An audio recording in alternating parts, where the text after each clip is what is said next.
Hello everyone, in today's tutorial I will show you how to get advice on Qwen AI. At first you have to be on the home screen of your mobile phone. Open your desired web browsing application. For me it's Google, tap on it. On the Google search bar you have to type in Qwen AI and it will get you to this platform. From the home page of your Qwen AI you have to select Get Advice option. Tap on it.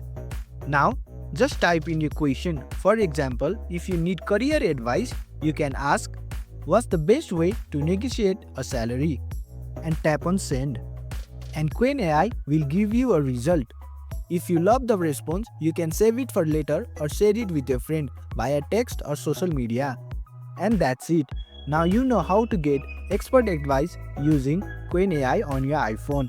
Thanks for watching. If you found this helpful, give it a thumbs up and consider subscribing for more tutorials.